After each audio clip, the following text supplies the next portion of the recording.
Olá, pessoal, tudo bem? Eu sou a Gabi, professora de Física. Antes de mais nada, se você está gostando dos vídeos aqui do canal, já se inscreve para você não perder nenhuma resolução. Estamos resolvendo a prova do Einstein de 2025, estamos na questão 37. O diagrama pressão por volume representa um ciclo termodinâmico efetuado por um gás refrigerante de um sistema de ar-condicionado, utilizado no processo de resfriamento do interior de um veículo. Nesse processo, o gás absorve calor do interior do veículo e libera calor para o meio externo, que são essas setinhas representadas aqui. Sabe-se que nesse ciclo, AB representa uma compressão adiabática, então vamos anotar aqui conforme a gente vai lendo. Quando eu falo que é uma compressão adiabática, tem duas implicações aqui. A primeira é que, se é uma compressão, a variação de volume ela é negativa, ou seja, o volume está diminuindo. E o fato de ser adiabática implica que o Q é igual a zero, ou seja, não tem troca de calor com o meio externo, tem nenhuma troca de. BC representa uma compressão isobárica, então, de novo, se é uma compressão, a variação de volume aqui vai ser negativa. E se é isobárica, significa que a variação de pressão é igual a zero. CD representa uma expansão adiabática, expansão quer dizer que está aumentando, né? Então, a variação do volume vai ser positivo. E adiabática, de novo, quer dizer que você não tem troca de calor com o meio externo. E DA representa uma expansão isobárica. Então, por último aqui, expansão, variação de volume maior do que zero. E isobárica, já escrevi também em cima, implica que a variação de pressão é igual a zero. Então, essas são as representações, assim, de uma forma um pouco mais matemática, de o que essas palavras significam. Considerando o gás ideal e a primeira lei da termodinâmica, o gás do sistema de ar-condicionado sofreu aquecimento em quais das transformações? Bom, vamos pensar uma por uma. Então, quando eu falo que. Calma aí. Vamos falar primeiro da parte AB. Bom, eu já escrevi aí que de A para B a gente tem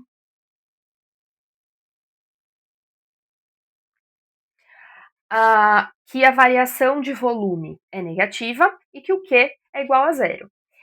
Pensando na primeira lei da termodinâmica, a gente sabe que Q vai ser igual ao trabalho mais o ΔU. Nesse caso de A para B, a gente já sabe que o Q é zero, então a gente vai ter que zero é igual ao trabalho mais a variação de energia interna.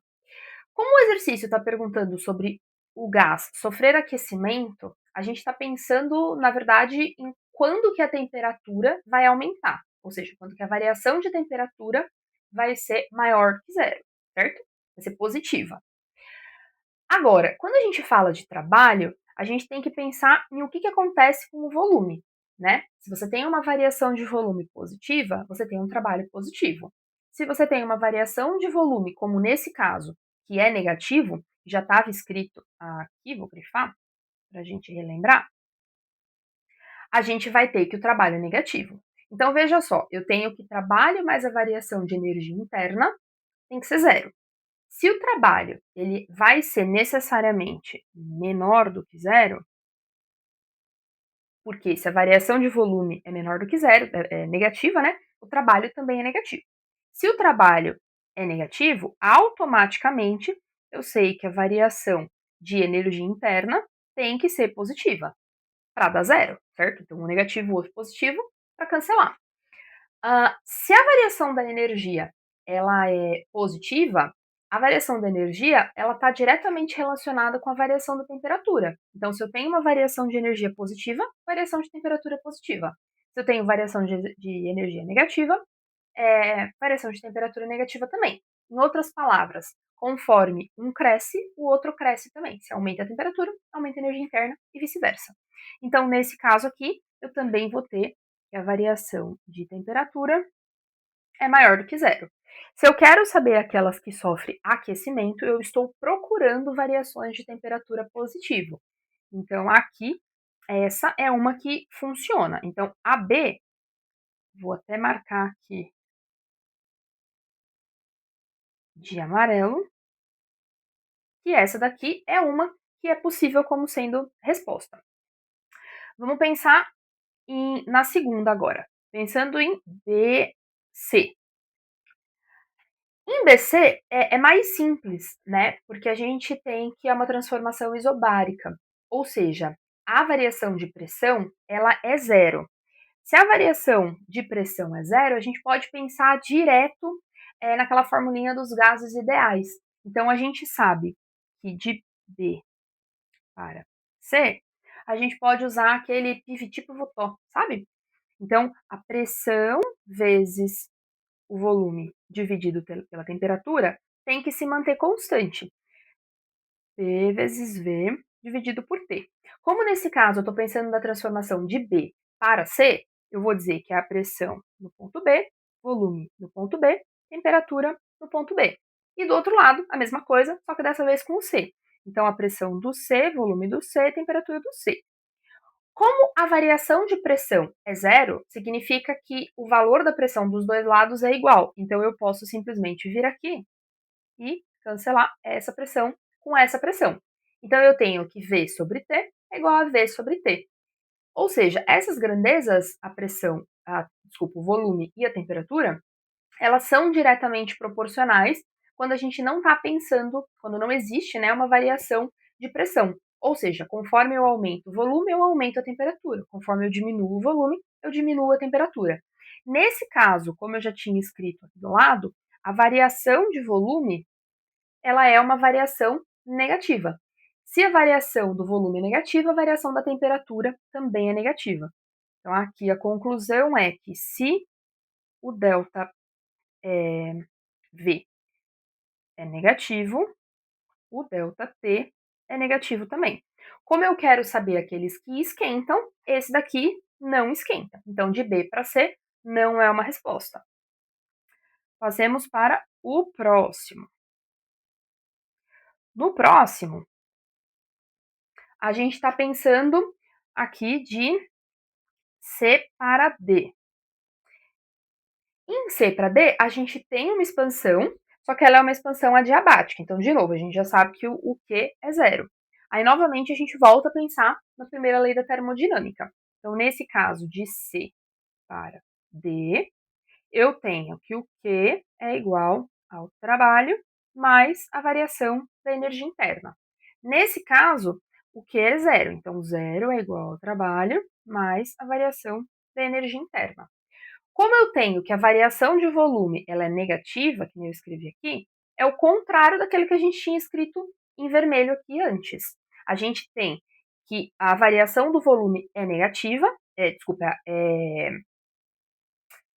ele é positivo. Se a variação do volume é positivo, necessariamente o trabalho vai ser positivo também. Então, a gente tem que o trabalho é maior do que zero. Se eu tenho que o resultado é zero e o trabalho é positivo, sobrou para a variação da energia interna ser negativa. Se a variação da energia interna é negativa, então a variação de temperatura é negativa também. Se a variação de energia de temperatura é negativa, significa que está esfriando, não que está aquecendo. Então, também não serve como resposta. Bom, como é um teste, a gente tem um parzinho, a gente meio que já sabe qual é a nossa resposta, não é verdade? Mas vamos pensar no motivo. Então, aqui vamos fazer de rosa. Não, esse rosa vai ser ruim de ler. Esse aqui é melhor. Então, por último, a gente tem aqui que dA representa uma expansão isobárica. Como é isobárico e você não tem variação de pressão, de novo a gente pode pensar direto no PV sobre T, PV sobre T. Então, do D para o a pressão no ponto D vezes o volume no ponto D, dividido pela temperatura no ponto D, tem que ser igual à mesma coisa, só que no ponto A. Como não tem variação de pressão, a gente pode simplesmente tirar essa pressão, porque entraria o mesmo valor dos dois lados, então a gente só está simplificando a fração. De novo, volume e temperatura são grandezas diretamente proporcionais. Então, se eu tenho aqui uma variação positiva de volume, eu também vou ter uma variação positiva de temperatura. Então, aqui o ΔV maior do que zero, isso vai te dar um ΔT maior do que zero, ou seja, está esquentando, ou seja, isso daqui também serve como resposta. De A para B e de D para A, alternativa B é a nossa resposta. Bom, por hoje é isso. Qualquer dúvida você pode deixar nos comentários. Se você quer ver alguma outra prova, algum outro exercício resolvido aqui no canal, deixa pra gente nos comentários também. Se você gostou, curte, compartilha e não se esqueça de se inscrever no canal. Por hoje é isso. Tchau, tchau!